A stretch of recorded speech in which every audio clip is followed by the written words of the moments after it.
साथियों नमस्कार, जय हिंद। साथियों, एग्ज़ाम ड्यूटी सेंटर में आप सभी का एक बार फिर से स्वागत है। दोस्तों, जैसा कि मैंने कहा था कि ग्रुप डी की परीक्षा आप लोगों को पता है कि बहुत जल्द शुरू होने वाला है फेज़ 1 का, और फेज़ 2 का भी एग्ज़ाम डेट आ चुका है। तो ऐसे में दोस्तों, आप लोगों के लिए बहुत ही सुनहरा मौका है कि अपनी तैयारी को बेहतर बनाएं और अच्छा से अच्छा स्कोर करें, ताकि आपका जो फाइनल सिलेक्शन हो वो सुनिश्चित हो सके। दोस्तों, इसमें आप दोस्तों जितना अच्छा स्कोर करेंगे उतना आपके लिए बेहतर होगा, क्योंकि कंपटीशन काफ़ी तगड़ी है। बच्चे अधिक से अधिक जानकारी ले रहे हैं। तो दोस्तों, ऐसे में आप भी अच्छे से अच्छा प्लेटफॉर्म चूज करिए और अधिक से अधिक क्वेश्चंस, अधिक से अधिक ऐसे चीज़ों को पढ़िए जो परीक्षा में आने की जिनकी उम्मीद हो। दोस्तों, इसी क्रम में मैंने केमिस्ट्री और फिजिक्स का जो है साइंस बूस्टर आप लोगों के लिए डाल दिए हैं, अपलोड कर दिया हूँ वीडियो। उसमें काफ़ी ज़्यादा आसानी तरीके से मैंने आप लोगों के लिए काफ़ी अच्छे क्वेश्चंस जो कि परीक्षा में पूछे जाने की पूर्णतः संभावना है, उनको मैंने इंक्लूड किया हुआ है और उनके बारे में आप लोगों को विस्तृत जानकारी भी दिया हुआ है। और उसी क्रम में दोस्तों, आज मैं साइंस बूस्टर बायोलॉजी के लिए आप लोगों के लिए ये क्लास लेकर आया हूँ। आप लोग इस क्लास को बिल्कुल अच्छे से देखिए। और दोस्तों, ये एक ऐसा क्लास होगा जिसमें दोस्तों ना सिर्फ ग्रुप डी के लिए बल्कि हर एक एग्ज़ाम के लिए, जो भी कंपटीशन के एग्ज़ाम इस समय हो रहे हैं या होते हैं, उनमें दोस्तों आप अगर ये चीज़ें जब पढ़ के जाएंगे तो इससे आपको हमेशा क्वेश्चन मिलेंगे और आप हर एग्ज़ाम में बेहतर करके आएंगे। दोस्तों, ये एक ऐसा सेक्शन है जहाँ से आपको हर एग्ज़ाम में और ठीक ठाक क्वेश्चन, लगभग 4 से 5 क्वेश्चन हर एग्ज़ाम में मिलेगा। ग्रुप डी में तो दोस्तों यहाँ से कम 8 से 9 क्वेश्चन आपको देखने को मिलेंगे। तो आपको पता है कि 25 क्वेश्चन साइंस के पूछे जाते हैं, जिसमें से बायोलॉजी का 10 से 12 क्वेश्चन रहता है। दोस्तों, ठीक है। तो आइए सेक्शन को लंबा नहीं करते हैं, डायरेक्ट हम लोग में क्वेश्चन पर चलते हैं। दोस्तों, ठीक है।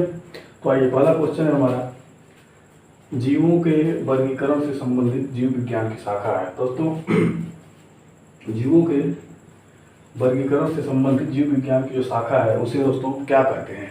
आपके पास पहला ऑप्शन है ए टैक्सोनॉमी, बी है नॉथोलॉजी, सी है एनाटॉमी और डी है आप लोगों के पास लिम्नोलॉजी। दोस्तों, आप लोगों के पास 5 सेकंड का टाइम हमारी तरफ से दिया जाएगा, आप लोग आंसर करिए और उसके बाद हम आपको सही आंसर का बताते हैं। दोस्तों, इसका जो सही आंसर है, जीवों के वर्गीकरण से संबंधित जीव विज्ञान की शाखा टैक्सोनॉमी के नाम से जानी जाती है। Option A right answer. दोस्तों, ये जो टैक्सोनॉमी है इसे हम जीवों के वर्गीकरण विज्ञान के नाम से भी जानते हैं। दोस्तों, ठीक है। एनाथोलॉजी, नाथोलॉजी क्या है दोस्तों? एनाथोलॉजी जो है दोस्तों संकर के बारे में। संकर आप लोग नाम सुनोगे, संकर पौधों या जंतुओं के जो संकर होते हैं, पौधों और जंतुओं के, पौधों और जंतुओं के जो संकर होते हैं, संकर का मतलब क्या? दो चीज़ों को मिलाकर एक तीसरी चीज, नई चीज बना देना संकर कहलाता है। ठीक है। दो पुरानी चीज़ों को मिलाकर नई चीज बना देना संकर कहलाता है। तो संकर के बारे में अध्ययन नॉथोलॉजी कराता है। एनाटॉमी क्या है दोस्तों? इसमें हम जीवों या पौधों की जो संरचनाएं होती हैं वो कैसे किस प्रकार से बने होते हैं उसका अध्ययन हम लोग एनाटॉमी में करते हैं। ठीक है। आप लोग नोट करते जाइएगा। और ये लिम्नोलॉजी, दोस्तों लिम्नोलॉजी क्या है? लिम्नोलॉजी एक तरह से नदियों, झीलों, तालाबों, कुओं, यानी जो वाटर सोर्सेस हैं समुद्र को छोड़ करके, उनका अध्ययन लिम्नोलॉजी में किया जाता है। दोस्तों, ठीक है। लिम्नोलॉजी, ठीक है। उम्मीद करता हूँ आप लोग समझे होंगे। 4 ऑप्शन के बारे में आप लोग नोट कर लीजिए। इसके बाद आइए, आपके पास दूसरा क्वेश्चन है, निम्न में से एक मानव हड्डी का जोड़ नहीं है। दोस्तों, जो मानव हड्डी है, मानव शरीर में जो हड्डियाँ पाई जाती हैं, विभिन्न प्रकार के जोड़ पाए जाते हैं, उन सभी का एक कोई स्पेशल नाम होता है। तो इनमें से एक ऐसा है जो मानव शरीर के हड्डियों के जोड़ का नाम नहीं है। तो आपको उसे बताना है। पहला ऑप्शन है बाल और सॉकेट, दूसरा है ग्लाइडिंग, तीसरा है मैक्रो, चौथा है सैडल। दोस्तों, जल्दी से आप लोग आंसर करिए। इसका जो राइट आंसर होगा मैक्रो। मैक्रो कोई भी हड्डी का जोड़ का नाम नहीं है। ठीक है। बाल और सॉकेट, दोस्तों बाल और सॉकेट आप लोगों का जो घुटने का ये जो नी होता है उसका जो जोड़ होता है वो बाल एंड सॉकेट ही टाइप का होता है। ग्लाइडिंग क्या होता है दोस्तों? ग्लाइडिंग होता है कि जैसे आपका जो फीट है, फीट के ऊपर जो आपका लेग पड़ा हुआ है दोस्तों, वो क्या होता है? ग्लाइडिंग, यानी एक तरह से ये इस तरह का कुछ होता है। ठीक है। इसे ग्लाइडिंग करते हैं, यानी इस पर सरकता है। ठीक है। ग्लाइड करता है, तो इसे हम लोग ग्लाइडिंग कहते हैं। सैडल क्या होता है दोस्तों? ये देखिए, अंगूठा जो है अंगूठा और एक कलाई का जो अंगूठा और ये जो इसमें जो फिट होता है इसका नाम क्या है, सैडल होता है। इस तरह के जोड़ को सैडल कहते हैं। तो यानी ये तीनों जोड़ हैं। और मैक्रो क्या है, मैक्रो कोई हड्डी का जोड़ नहीं है, यानी राइट ऑप्शन इसका सी है। तो क्या होगा, इसका राइट ऑप्शन क्या है, सी राइट।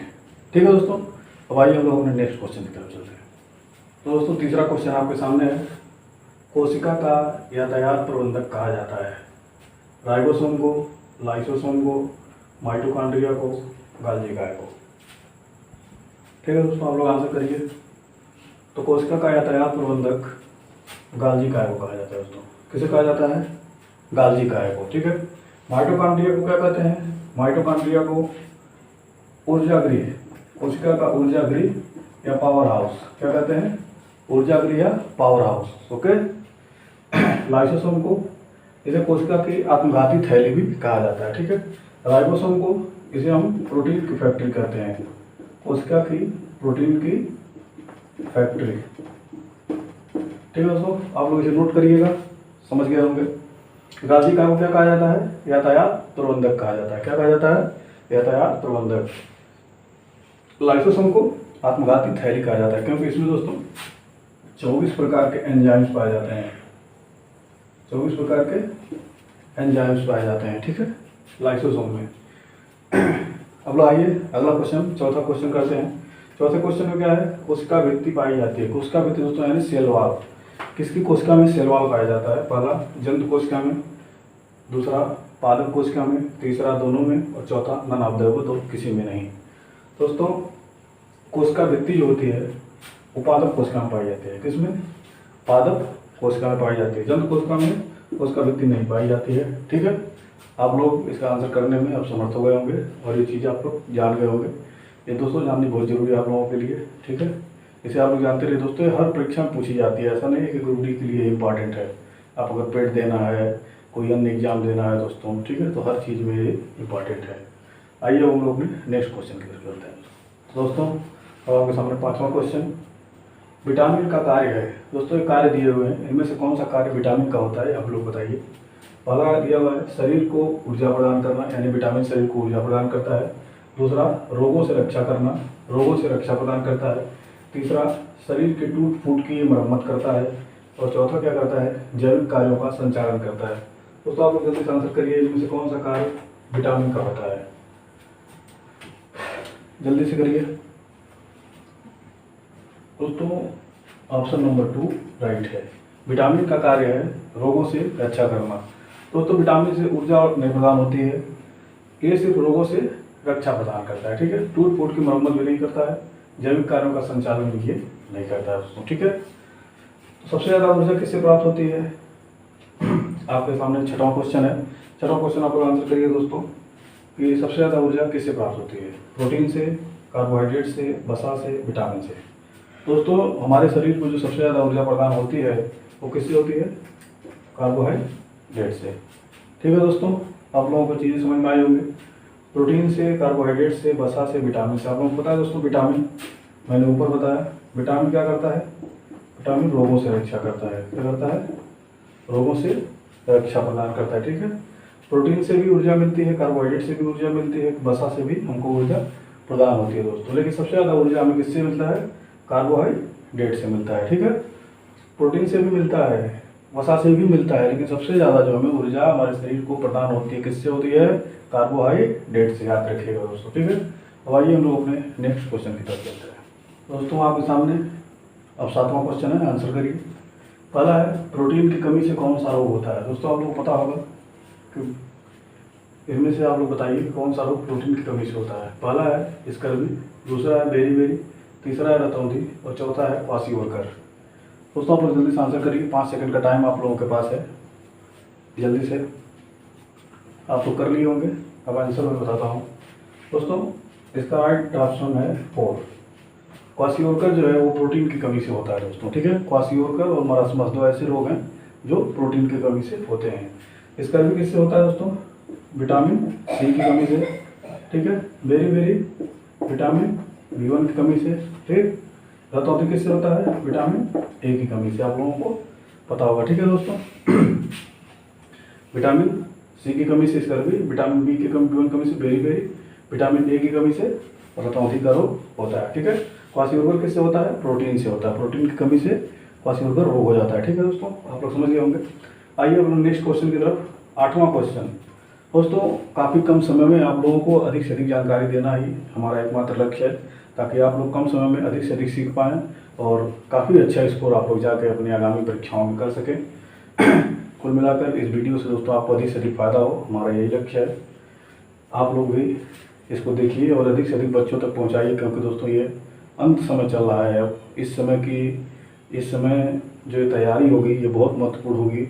आप लोगों को परीक्षा में एक अच्छा मार्ग दिलाने के लिए ये वीडियो बनाई जा रही है, जो कि आप लोगों के लिए बेहतर साबित होगी परीक्षा में दोस्तों। ठीक है, आप लोग ये तीनों सीरीज जो दिया गया है फिजिक्स, केमिस्ट्री, बायोलॉजी का, इसे जरूर पढ़िए और काफ़ी ध्यान से पढ़िए। क्योंकि दोस्तों क्वेश्चन से मतलब नहीं, देखिए एक क्वेश्चन है लेकिन इसके माध्यम से 4 ऑप्शन, यानी एक क्वेश्चन के माध्यम से आपको 4 क्वेश्चन सिखाया जा रहा है। पिछले दोनों सीरीज में भी यही हुआ है, यानी आप एक सीरीज में दोस्तों कम से कम 80 क्वेश्चन, 70 से 80 क्वेश्चन के बारे में आप आसानी से जान जा रहे हैं।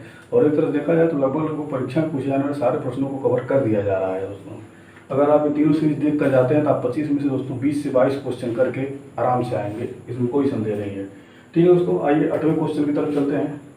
जो ग्रंथि हार्मोन का स्रावण करती है उसे कहते हैं। दोस्तों आप लोगों को पता है ग्रंथियाँ क्या होती हैं? 2 प्रकार की होती हैं, एक हार्मोन, चलिए हम बता दिए पहले नहीं, ठीक है, एक हार्मोन का स्रावण करती है और एक एंजाइम्स का स्रावण करती है। दोस्तों आप लोग बताइए, जो ग्रंथि हार्मोन का स्रावण करती है उसे क्या कहते हैं? अंतःस्रावी ग्रंथि कहते हैं, उसे बहिःस्रावी ग्रंथि कहते हैं, दोनों कहते हैं, कोई नहीं कहते हैं। आप लोगों के पास 5 सेकंड का टाइम है, जल्दी से आंसर करिए।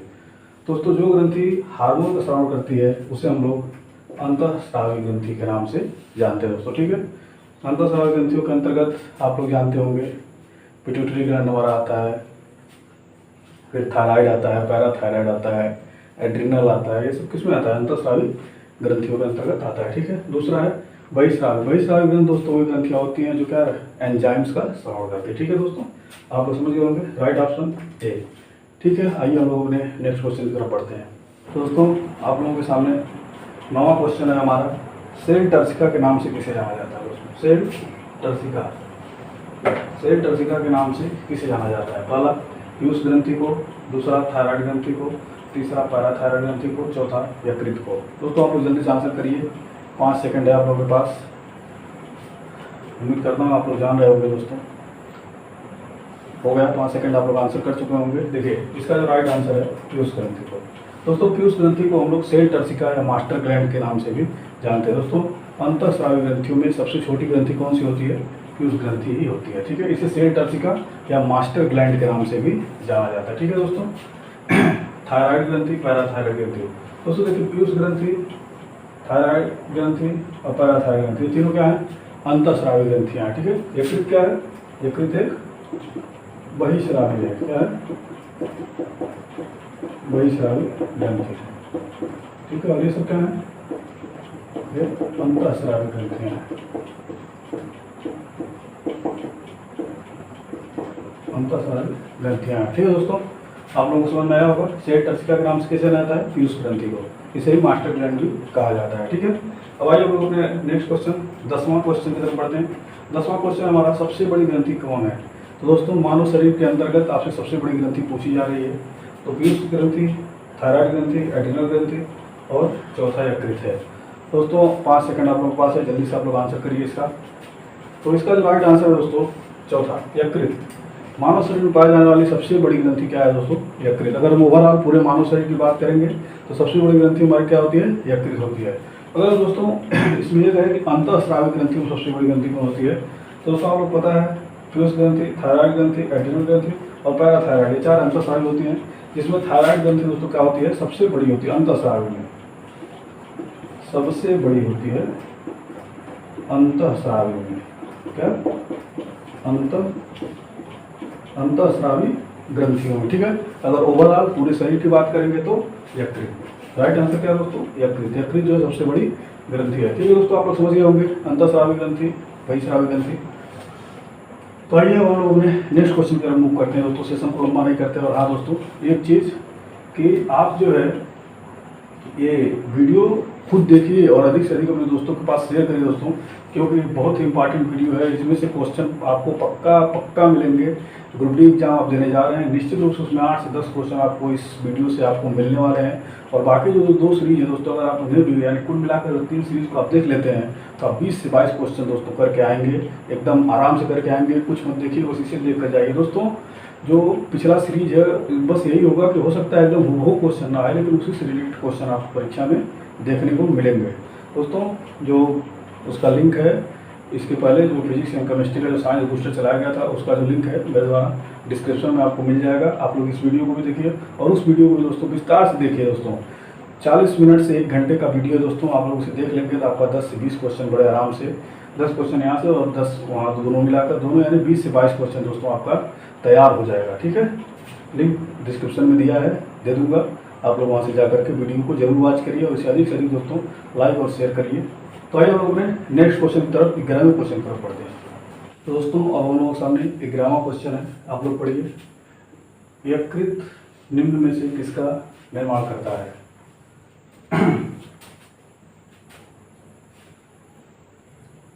पहला ऑप्शन है ग्लूकोज का, दूसरा कार्बोहाइड्रेट का, तीसरा हेपरिन का और चौथा इनमें से सभी का।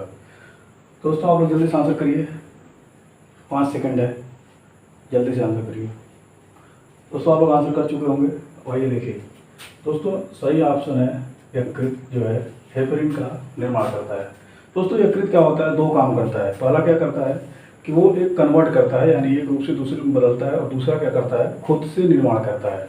दोस्तों इसमें से ग्लूकोज का ग्लाइकोजन में और कार्बोहाइड्रेट का कोलेस्ट्रॉल में जो है क्या करता है यकृत जो है निरूपण करता है, यानी एक से दूसरे में कन्वर्ट कर देता है।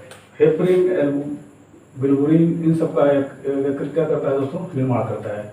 तो यानी सही आंसर क्या है, हेपरिन। हेपरिन का निर्माण क्या करता है, यकृत खुद करता है, और ग्लूकोज को ग्लाइकोजन में चेंज करता है, जबकि कार्बोहाइड्रेट को भी कोलेस्ट्रॉल में जो है ये बदलता है दोस्तों। ठीक है, आप लोग समझ गए, इन दोनों का निर्माण नहीं करता है बल्कि इनका कन्वर्जन करता है। ठीक है, एक रूप से दूसरे रूप में हेपरिन का, जबकि यकृत खुद से निर्माण करता है। ठीक है दोस्तों, राइट ऑप्शन 3। ठीक है, क्वेश्चन नंबर 12 है आप लोगों के सामने। निम्न में कौन विषाणु जनित रोग नहीं है? दोस्तों अब यहाँ पर हम लोग रोग की बात करेंगे। दोस्तों आप लोग देखिए क्वेश्चन कैसे कैसे आए हैं, ये सभी क्वेश्चन आप लोग देख रहे होंगे, खुद समझ रहे होंगे कि कितने इंपॉर्टेंट क्वेश्चन है, हर परीक्षा में आपसे पूछे जाएंगे दोस्तों।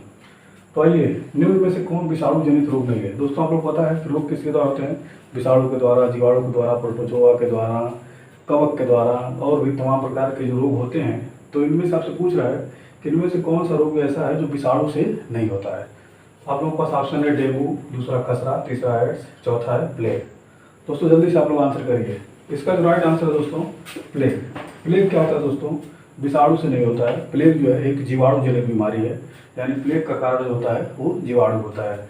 डेंगू ये भी वायरस से होता है दोस्तों, खसरा ये भी वायरस से, एड्स ये भी वायरस है। ठीक है, इसी तरह से मोनिजाइटिस है, चेचक है, रेबीज है, ये सभी क्या होते हैं दोस्तों, वायरस से होते हैं। प्लेग क्या है, प्लेग जो है बैक्टीरिया, जीवाणु से होता है। क्या दोस्तों, बैक्टीरिया से होता है। ठीक है, जीवाणु से होता है। ठीक है दोस्तों, आप लोग समझ गए होंगे, इसको लिख लीजिए, नोट कर लीजिए। आइए अब हम लोग अपने नेक्स्ट क्वेश्चन 13वें क्वेश्चन की तरफ चलते हैं। दोस्तों अब आपके सामने 15वां क्वेश्चन है, आप लोग पढ़िए। Fight and flight hormone. दोस्तों आप लोग पता है जो ग्रंथियाँ होती हैं वो हार्मोन छोड़ती हैं, तो हार्मोन जो स्रावित करती हैं, तो उनमें से कौन सी ग्रंथि ऐसी है जो हार्मोन छोड़ती है, जिसके हार्मोन को फाइट एंड फ्लाइट के नाम से जाना जाता है? आप लोग देखिए, पीयूष ग्रंथि के द्वारा निकले हार्मोन को, थायराइड ग्रंथि के द्वारा निकले हार्मोन को, तीसरा एड्रिनल ग्रंथि के द्वारा हार्मोन को, और चौथा यकृत से जो हार्मोन निकलते हैं। तो दोस्तों इसका जो राइट आंसर है, आप लोग जल्दी से आंसर कर लीजिए। तो इसका जो राइट आंसर है एड्रिनल ग्रंथि को। एड्रिनल ग्रंथि से जो हार्मोन निकलते हैं उन्हें फाइट एंड फ्लाइट हार्मोन के नाम से जाना जाता है। ठीक है दोस्तों, आप लोग समझ गए होंगे। आइए 16वें क्वेश्चन की तरफ। 16वां क्वेश्चन है ब्लॉटिन किस विटामिन का नाम है? दोस्तों ब्लॉटिन किस विटामिन का जो है साइंटिफिक नाम, आप लोग पता है हर विटामिन का एक साइंटिफिक नाम होता है, तो किस विटामिन का साइंटिफिक नाम ब्लॉटिन है? पहला है B1, दूसरा B3, तीसरा B5, चौथा है B7। आप लोग जल्दी से इसका आंसर करिए। दोस्तों इसका जो राइट आंसर है B7, यानी चौथा ऑप्शन इसका राइट आंसर है। B7 को हम लोग ब्लॉटिन के नाम से भी जानते हैं। ठीक है, B7 को हम लोग ब्लॉटिन के नाम से जानते हैं दोस्तों। B7 ऐसा विटामिन है जिसके कारण क्या होता है, हेयर लॉस होता है, यानी बाल जो गिरते हैं वो किस विटामिन के कारण होते हैं, B7 के कारण, जिसका नाम क्या है, ब्लॉटिन। ठीक है दोस्तों, आप लोग समझ गए होंगे। B1 क्या है, बेरी जिसके कारण होता है। ठीक है, तो आइए अब हम लोग अपने नेक्स्ट क्वेश्चन 17वें क्वेश्चन की तरफ मूव करते हैं। ठीक है दोस्तों, अब आपके सामने 17वां क्वेश्चन है, किस विटामिन की कमी से नपुंसकता का रोग होता है। दोस्तों आप लोग बताइए, इनमें से विटामिन डी है, विटामिन के है, विटामिन ई है, विटामिन B5। दोस्तों आप लोग बताइए, इनमें से किसकी कमी से नपुंसकता का रोग जो है होता है। दोस्तों आप लोग जल्दी से आंसर करिए, 5 सेकंड का टाइम है आप लोगों के पास। आप लोग पता होगा, राइट आंसर इसका 3, विटामिन ई की कमी से नपुंसकता का रोग होता है। दोस्तों विटामिन ई का साइंटिफिक नाम टोकोफेरॉल होता है। ठीक है, ये भी याद कर लीजिएगा। ठीक है, 18वां क्वेश्चन देखिए, किसकी उपस्थिति का पता लगाने के लिए आयोडीन का प्रयोग किया जाता है। दोस्तों वसा का, प्रोटीन का, मंड का, विटामिन का, जल्दी से आप लोग आंसर करिए। दोस्तों इसका जो राइट आंसर है, इसका भी राइट आंसर 3 है। मंड की उपस्थिति का पता लगाने के लिए जो हम लोग आयोडीन का उपयोग किया जाता है। ठीक है, मंड क्या दोस्तों, मंड एक पॉलीसेकेराइड होता है। ठीक है, वसा, प्रोटीन, मंड की उपस्थिति का पता लगाने के लिए आयोडीन का प्रयोग किया जाता है। आप लोग याद रखिए दोस्तों, अक्सर ये चीज़ें पूछी जाती हैं। ठीक है, और मंड है क्या, मंड एक पॉलीसेकेराइड होता है। ठीक है, इसमें दोस्तों एक आपको और चीज़ बता दूँ, ये जो विटामिन होते हैं अक्सर पूछता है कि कौन से विटामिन जल में घुलनशील होते हैं। दोस्तों आप लोग को पता होना चाहिए, विटामिन बी और सी ये 2 विटामिन ऐसे होते हैं जो जल में घुलनशील होते हैं। बाकी अगर इनको छोड़ने के बाद जो विटामिन ए है, विटामिन डी है, विटामिन ई है, विटामिन के है, ठीक है दोस्तों, ये चारों विटामिन जल में घुलनशील नहीं होते हैं। इसीलिए आपसे अक्सर एक क्वेश्चन पूछा जाता है कि सब्जियों को धोते वक्त कौन से विटामिन के बह जाने की संभावना रहती है। दोस्तों आप लोग बी या सी, अक्सर सी दिया रहता है, तो आप लोग विटामिन सी के टिक करेंगे। ठीक है दोस्तों, विटामिन सी, क्योंकि ये तो भूलेंगे ही नहीं तो बहन विकास उसके साथ में, क्यों। ठीक है, आइए अब हम लोग अपने अगले क्वेश्चन की तरफ बढ़ते हैं। दोस्तों सेशन को लंबा नहीं करते हैं, आप लोग कम समय में अधिक से अधिक जाने, यही हमारा मूल लक्ष्य है दोस्तों।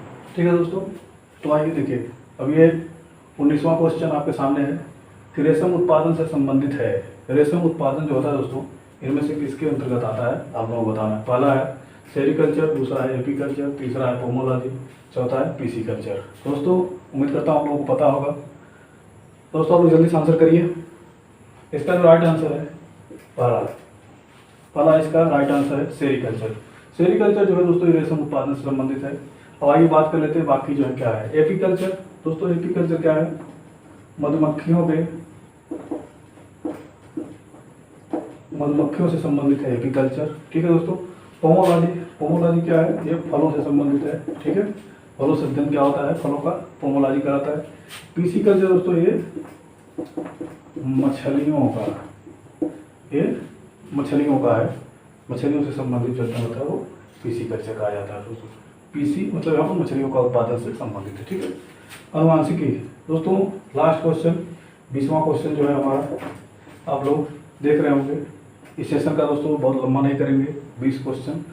दोस्तों आप लोग इसके पहले काफ़ी जो है एक क्वेश्चन के माध्यम से कम 3 या 4 क्वेश्चन के बारे में आप लोग जान रहे हैं। आप लोगों की जानकारी दोस्तों बेहद होती जा रही है और आप लोग निश्चित रूप से बायोलॉजी के अंतर्गत पूछे जाने वाले विभिन्न प्रश्नों का उत्तर काफ़ी आसानी से दे पाएंगे अगर आप इस वीडियो को पूरा ध्यान से और अच्छे से देखेंगे। ठीक है, तो अनुवांशिकी के जनक ये हमारा लास्ट क्वेश्चन होगा दोस्तों। आप लोग इसके आंसर जल्दी करिए। डार्विन, लैमार्क, कैरोलस, लिनियस और मेंडल। दोस्तों उम्मीद करता हूँ आप लोग इसका आंसर दे पाएंगे। कमेंट सेक्शन में जरूर बताइएगा कि आप लोगों को वीडियो कैसा लगा है। तो इसका जो राइट आंसर है और मेंडल। दोस्तों ग्रेगर जॉन मेंडल पूरा नाम इनका, आप लोगों को याद होगा, मटर पर इन्होंने किया था। और ग्रेगर जॉन मेंडल ये जो है ऑस्ट्रियाई हैं, ऑस्ट्रिया के हैं। ठीक है, वैज्ञानिक कैरोलस लिनियस। दोस्तों कैरोलस लिनियस आप लोगों को याद होगा, मैंने अभी आपको जो इस सेक्शन का पहला वीडियो था, पहला क्वेश्चन क्या था, वर्गीकरण विज्ञान।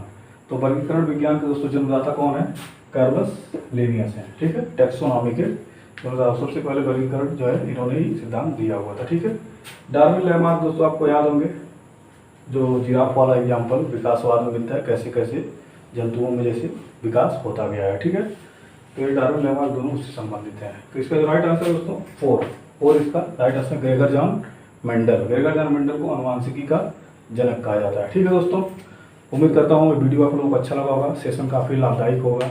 आप लोगों के ग्रुप डी एग्जाम को देखते हुए दोस्तों ये काफ़ी बेहतर बनाया गया है। कम समय में अधिक से अधिक जानकारी देने का प्रयास किया गया है। पूरे जो इसका सिलेबस है उसको कवर करने का प्रयास किया गया है। दोस्तों आप लोगों से यही कहूँगा कि लास्ट समय में अभी ग्रुप डी का एग्जाम एकदम स्टार्ट होने वाला है, तो ऐसे समय में आप लोग जो तीनों साइंस का बूस्टर है इसे आप लोग ज़रूर देखिए, ज़रूर देख कर जाइए दोस्तों, जिससे आप लोगों को काफ़ी ज़्यादा फ़ायदा होगा। ठीक है, अंत में यही कहना चाहूँगा कि आप लोग लगे रहिए, निराश मत होइए दोस्तों, काफ़ी दिल से मेहनत करिए और चीज़ों को समझते हुए उसे पढ़िए। एक बार फिर से वही, कौन कहता है तिमिर ये मिट नहीं सकता, कौन कहता है तिमिर ये मिट नहीं सकता, बादल ये काला आसमां से छट नहीं सकता, ख्वाब देखे हैं जो तूने होंगे वो पूरे सभी, तू कर्मठी है कर्म कर। दोस्तों आप कर्मठी है कर्म कर, खुद का तू एक सूर्य है, खुद का तू एक सूर्य है। ठीक है दोस्तों, आज के लिए इतना ही, फिर मिलते हैं अगली वीडियो में पेट और सीटेट जैसी अन्य तैयारियों के साथ। ठीक है दोस्तों, जय हिंद दोस्तों।